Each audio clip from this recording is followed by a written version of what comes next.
and welcome to Smaulgld Shanghai Gold Exchange withdrawal update for the month of September 2017. The Shanghai Gold Exchange withdrawals did spike very much in September. Shanghai Gold Exchange withdrawals rose 33% in September to 214 tons, up from 161 tons in August. Shanghai Gold Exchange September withdrawals were also up 25% from last September's 171 tons withdrawn. So through September 2017, gold withdrawals were the third highest level ever compared to prior year totals through September. So the trend we're noticing in India, gold demand as measured by imports is strong, and now gold demand as measured by Shanghai Gold Exchange withdrawals excuse me, is also quite strong. Not quite at record levels, but very strong. And here you go. So if you're interested in buying gold, we do have featured the Chinese silver and gold pandas, and you can check them out at BGSC, Golden Eagle Coins, SD Bullion, Money Metals Exchange, non-investment device. But these coins, the Chinese pandas, for those you don't know, are now denominated not in ounces, but in grams, and every year they change the picture of the panda on the front. And it's a very nice looking coin. They're slightly less than an ounce. They make limited amounts of them, and I don't know how many actually make their way to the United States. I'm sure many of them remain in China. So let's look at and if you do buy, you pay no more no less than if you visited those sites directly, and Smaulgld makes a small commission. That's why I mention it.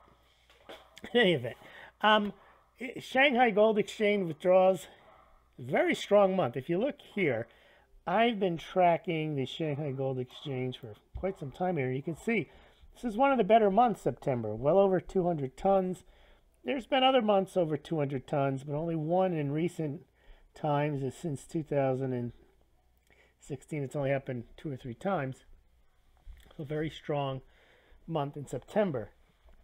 Now, as far as Septembers go, it was the second best September, the first best being in record year 2015.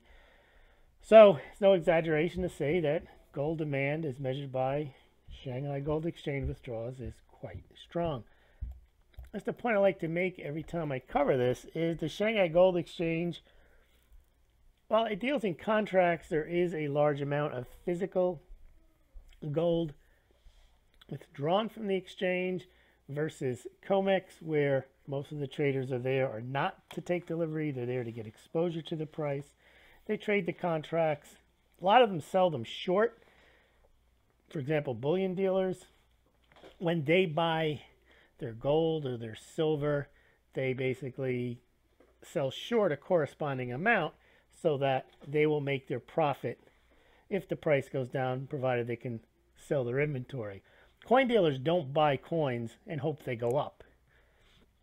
That would be a losing proposition, to have your inventory, and as it goes down and you have to sell it at a lower price, you'd lose money, you'd be out of business very shortly. So what coin dealers do, they don't really care what the price is, other than for their own personal holdings. But for the inventory they hold to sell to you, they don't care, provided they're properly hedged. Now, small coin dealers can't do this, but all the large coin dealers do this, and basically they can make the profit on the volume of the coins they sell, and they don't care about the price. Now, what I was saying about COMEX is the COMEX traders really, the ones that sell short, they just roll over the contracts. A lot of the traders are there just to get exposure to the price, and then there are some that do take delivery. However, look at this chart. This is a entire year's worth of delivery on the COMEX 2014, and here's just 2 weeks worth of withdrawals in 2014, 137 tons. In fact, this is an old chart. We could use September's 214 tons in a month is much more than just the 85 tons that were withdrawn in 2014. Here's another example. These are the Shanghai Gold Exchange annual gold withdrawals in red. And you can see close to 2,000 tons. We'll probably get there again this year, but here's just what they took off the COMEX. Very little gold, a little of a spike in 2016, but still, COMEX is not a place where The traders are there to stand for delivery, and they're certainly not going to go there and stand for delivery for gold that doesn't exist. And I'm going to collapse the COMEX. If you're interested in that story, that's another fake story, just like the gold back yuan story. Do a Google or any type of search you want to do for why COMEX won't default Smaulgld. You will see that that is just another hype story. It gets tried out every couple of years that the COMEX default is imminent. Doesn't happen. There's good reasons why. Not the subject of this blog post, though. All right. So, Shanghai gold withdrawals in September we saw. Second highest September ever. Here you go. Here's where we are so far through September. Now, we've got 3 months left, so we should be moving up. And I would guess this year will take us above 2,000 tons pretty easily. You know what? These are the wrong numbers here. This is July. And we're back. Sorry, I was showing you some old charts. Let's take a look at the updated charts through September. Now, through September 2017, since 2008, 14,533 tons have been withdrawn from the Shanghai Gold Exchange. Now, for the most part, unless that gold is smuggled out of there, that's gold that remains in China. We don't know who has it, but I'm certain that in addition to rich individuals and corporations owning it, that there are many state-owned enterprises and or Chinese state-owned banks that own some of that gold. Now, Coach Jensen has said, Chinese gold researcher, and he's actually Dutch, but he researches the Chinese market. He says that the gold that the People's Bank of China has doesn't come from the Shanghai Gold Exchange, so they must be getting it through imports through Hong Kong or through domestic supply.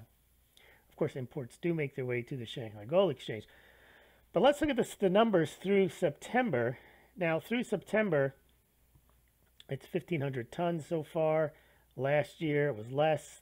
The biggest year through September was the record year, 2015. Nearly 2,000 tons had been withdrawn through the first 9 months, and 2013 was a pretty big month. So this year, it looks like since through September, we're at the third highest level, that this is shaping up to be the third best month on the Shanghai Gold Exchange. And here's how 2017 stacks up versus complete years. So 2017 is already better than 2008, 9, 10, 11, and 12. And it looks like, as I was saying, it'll probably get to over 2,000. Now, if this run rate continues, and it is indeed going to be the third highest, it should probably come in within the 2,100, and if it has a bit of a burst at the end, 2,200. So we're probably looking at between the second, third, or fourth best year ever. I would say it'd probably overtake last year pretty easily, but you never know with these things. I think that's it. Yes, so if you enjoyed this report, please consider making a small or indeed a very large donation. Actually, I've never received that large of a donation. I've seen some very nice, modest amounts, but I'm very appreciative of those. You can donate. Someone gave me a decent amount of Bitcoin, a couple of nice, large cash donations. And you can do that via PayPal, via Bitcoin, via Litecoin at the links below the YouTube, VidMe, and the BitChute. In fact, the new VidMe allows me to get tips. I never got one, but you can suggested tip $2 there. And also you could become a patron. There's 10 patrons that I'm very grateful for. You just go, the link is below, but you can also click there and become a Smaulgld patron, and you can support the efforts that I do to try to get out news and not hype. And then when I see hype that I know isn't news, I have to go to work. Just like in that gold back yuan nonsense, which morphed into, oh, well, what we meant was that they're going to take the money and go buy gold with it. Okay, I'm sure that's what the original purpose of the story was. But in any event, you get the point. If you like this kind of reporting, most people don't do this type of reporting. Most people who are in the gold and silver space, they either repeat what they hear or they come up with their own stories as to why now is the best time to buy gold or silver. You know, I used to work in the real estate industry, and it was the same thing I guess it's just the nature of the beast. If you're in an industry like real estate, now is the best time to buy a home, or now is the best time to sell a home. It's always a good time to transact in real estate. Well, it's the same with gold. It's always a good time to buy gold. It's always a good time to buy silver. And it's always just about ready to skyrocket. You know, we saw that since 2011 to 2017. 6 years of imminent skyrocketing gold. There's this new demand. There's Shemitah, whatever it is. All right, that's my speech for tonight. And recording this, I'll put this out for you tomorrow. Thank you very much.